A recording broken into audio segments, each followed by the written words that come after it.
Sharpe first met Plaintiff at a Los Angeles gym in early 2023. Sharpe would deliberately watch Doe in such a way to make sure she knew he was watching her.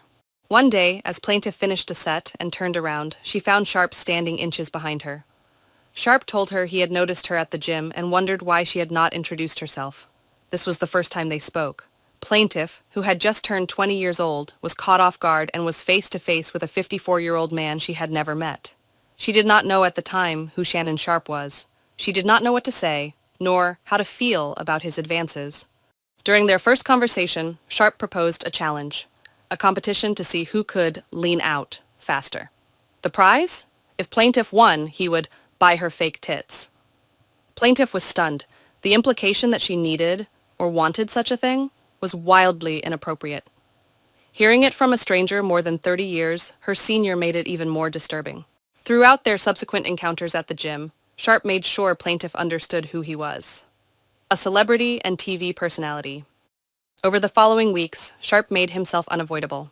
He was at the gym when she was. He constantly called and texted, demanding she come to his Beverly Glen mansion.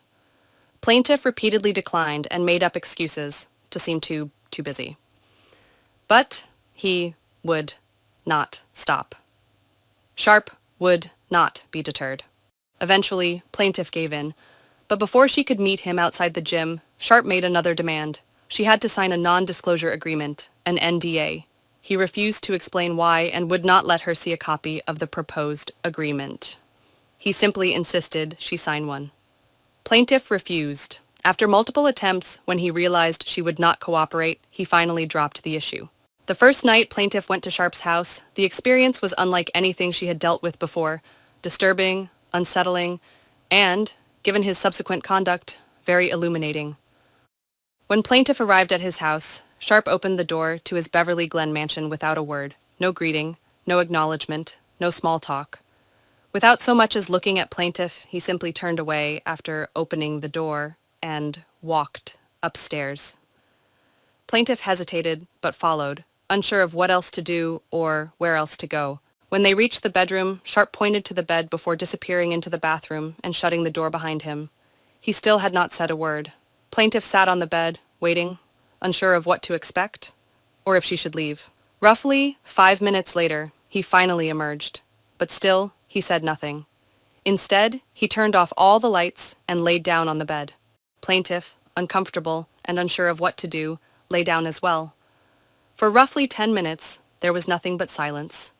Then, without warning, Sharpe placed his hands on Plaintiff's neck from behind, pressed his erect penis against her body, and said his first words of the night, "I knew from the first time I saw you that I was going to fuck you." Doe and Sharpe then engaged in oral sex. As they did so, Doe at some point realized Sharpe was using his phone. He was apparently recording her. Plaintiff could see that he was trying to be discreet, but it was obvious what he was doing. She said nothing, scared to confront him for what he might do or say. When it ended, he rolled over and went to sleep. At some point later during the night, Sharpe woke up, grabbed Plaintiff by her vagina, and began having sex with her. The next morning, Sharpe woke at roughly 4 a.m. to shoot a media segment for sports television. He woke Plaintiff as well and told her she needed to leave, but he informed her that she had to be back by 9 p.m. exactly.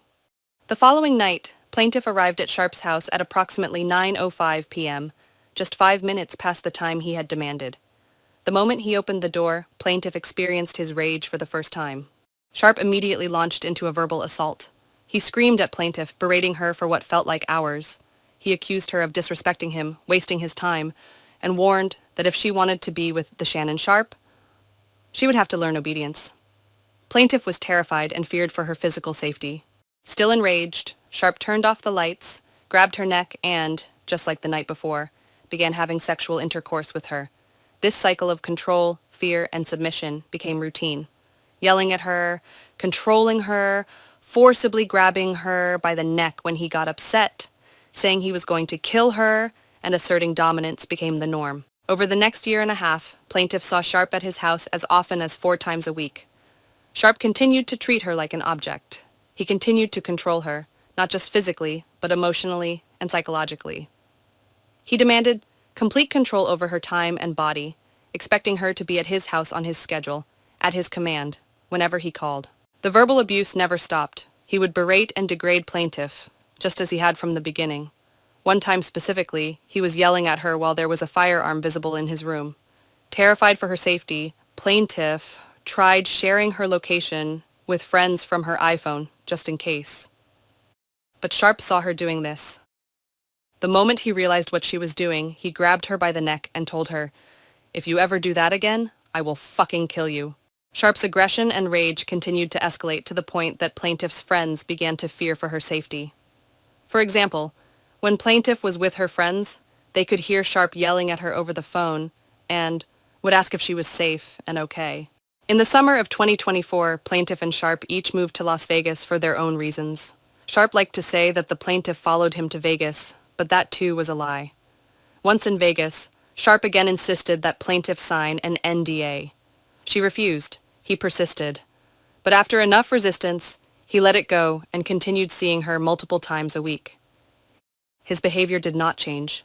He remained erratic, controlling, and verbally abusive, all while telling Plaintiff that he was committed to a sexually exclusive relationship with her. Then, in September 2024, Sharpe humiliated Plaintiff. He live-streamed himself having sex with another woman on Instagram for over 1.1 million followers to see. He later made jest of the incident on his podcast Club Shay Shay and the show Nightcap. But for Plaintiff, it was anything but funny. He had repeatedly assured her they were in an exclusive relationship, albeit unhealthy and abusive. This was a lie that not only hurt her emotionally, it made her fear for her sexual health and the risk of sexually transmitted disease. At that point, Plaintiff began to pull away from Sharpe. She stopped answering his phone calls and stopped telling him where she was when he would demand to know. Plaintiff's feeble attempts at freedom and independence further upset Sharpe. He began flooding her phone with calls, demanding to know where she was. He called relentlessly, multiple times per hour. The harassment became so unbearable. Plaintiff frequently began leaving Nevada, determined to cut off communication, resist his efforts to control her, and attempt to reclaim some control of her life. It took courage for Plaintiff to make this effort. She remained terrified even though she was thousands of miles away. Sharpe simply would not accept independence or freedom for Plaintiff.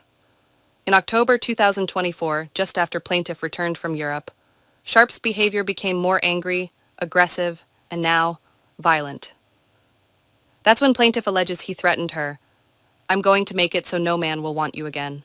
On October 6th, 2024, Plaintiff was working out at a Nevada gym, following her usual routine. As she worked out, she saw Sharpe aggressively approaching her. She could tell by his look and the way he moved quickly toward her that he was furious for having been ignored. As soon as he got close, he told her, "Sit the fuck down or I'm going to kill you." Plaintiff refused. "I don't want to talk to you. You cheated on me." His response was dismissive and controlling as usual. "You don't have a choice." Sharpe demanded that they talk in private. Again, Plaintiff told him no. She made it clear. She did not want to talk to him, be alone with him, or have him come to her home. But Sharpe didn't care. He never took no for an answer. Sharpe forced Plaintiff under threat to get into his car and go to her house.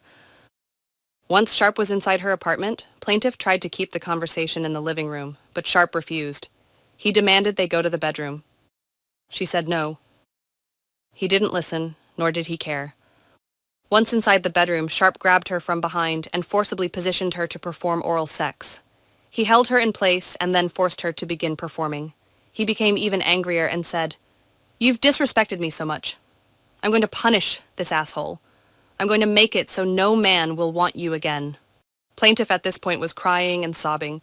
Tears streamed down her face as Sharpe repositioned her and took her from behind, inserting his penis into her anus. As he forcibly anally raped her, he said, "Turn around and look at me." Sharpe grabbed her head, forcing her to look at him as she sobbed. He said in that moment, "Look at this. Look at my arm. I've got chills. That's how good this is." Shannon Sharpe forced himself on the Plaintiff and raped her, despite her sobbing in agony as it happened. He told her, in the moment as she was crying, that the experience was so good it was giving him chills. Sharpe's behavior demonstrates that he believed Plaintiff to be his personal property, possessed and owned by him.